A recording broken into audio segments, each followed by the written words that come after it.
It all started with a casual Friday night plan, one that I thought would unfold like countless others before it. After an exhausting week at work, I craved the simplicity of good music, a drink in hand, and the background hum of people enjoying themselves. My friends and I decided to meet at a downtown bar, a place known for its cozy atmosphere and an eclectic crowd. Little did I know, that ordinary night would stretch into an extraordinary experience, one that would stay with me far longer than I could have imagined. The bar was alive with energy. Laughter and chatter intertwined with the music, creating a tapestry of sound that filled every corner of the room. I arrived a little later than my friends, who had already claimed a table near the center. As I walked in, the scent of citrus and oak from the cocktails mingled with the faint aroma of wood from the bar's rustic interior. I spotted them waving and made my way over, exchanging greetings and joining in their animated conversation. The night progressed as expected, rounds of drinks, inside jokes, and the occasional shared glance at the colorful cast of characters filling the room. It wasn't until I headed to the bar to order another drink that everything shifted. As I waited for the bartender's attention, I noticed two men standing a few feet away. They were striking in their own ways, one with sharp, classic features and a playful grin, the other with an understated intensity that was equally captivating. They seemed to be deep in conversation, but when I caught their gaze, they both smiled warmly.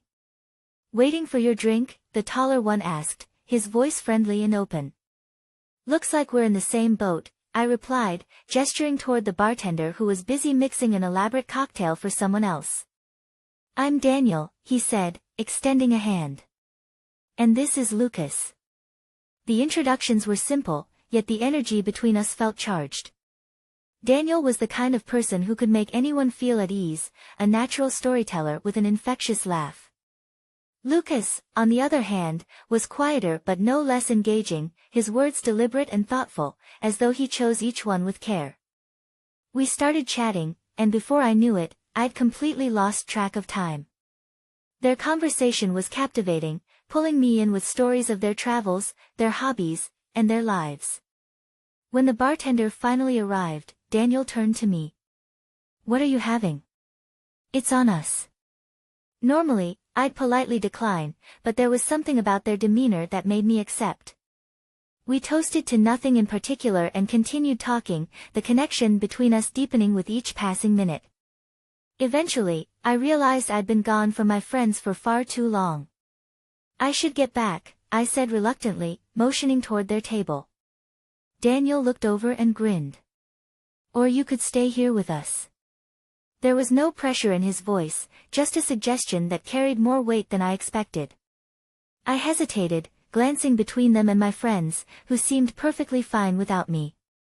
Against my better judgment, or perhaps in line with it, I nodded. From that moment, the night took on a life of its own. The three of us claimed a spot at the bar, exchanging stories and laughter as though we'd known each other for years. Lucas had a dry, sarcastic humor that played perfectly against Daniel's exuberance. I found myself opening up more than I usually would with strangers, their warmth and interest disarming me completely. At some point, Daniel leaned in. "This place is great, but it's getting loud. There's a quieter bar a couple of blocks away, want to join us?" I hesitated, the rational part of my brain reminding me that I'd just met them. But the pull was too strong to ignore. "Why not?" I said, surprising myself. The second bar was a world apart from the first, dimly lit, with soft jazz playing in the background and plush armchairs that invited you to stay a while. We found a corner booth, the intimacy of the setting bringing us even closer. Daniel ordered another round, and we settled in, the conversation turning deeper. They asked me about my life, my dreams, and the things that scared me. It was strange how easy it was to open up to them, their interest genuine and unforced. In turn, they shared pieces of themselves, Daniel's love for music and Lucas's fascination with photography. As the night wore on, the lines between us blurred. Daniel's arm rested casually on the back of the booth, his fingers brushing my shoulder. Lucas's eyes held mine a little longer than necessary, a silent question lingering there. The air between us grew heavier, charged with something unspoken but deeply felt. When the bar announced last call, Daniel looked at me. "The night doesn't have to end here," he said, his voice low and inviting. "We could head back to my place, no pressure, just more conversation." I hesitated, the weight of the decision pressing down on me. But their presence felt safe, and the connection we'd built over the night was undeniable. I nodded, and the three of us left together.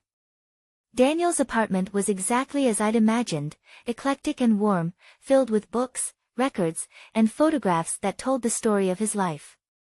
Lucas wandered over to the bookshelves, pulling out titles and commenting on them, while Daniel poured us each a glass of wine. We settled on the couch, the conversation continuing but with a different energy now, quieter, more intimate. At some point, the laughter gave way to silence, the kind that speaks volumes without a single word. Daniel's hand found mine, his touch gentle and reassuring.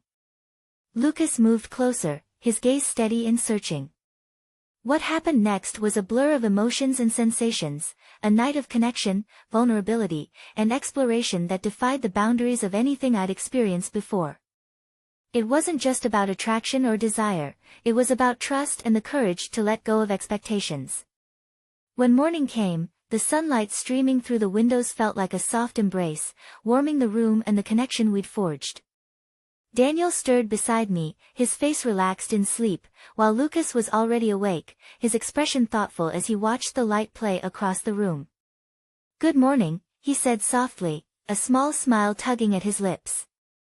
I smiled back, the weight of the night settling over me in a way that felt both grounding and freeing.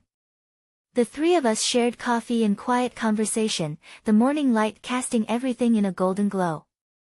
As I left their apartment later that day, I felt an overwhelming sense of gratitude.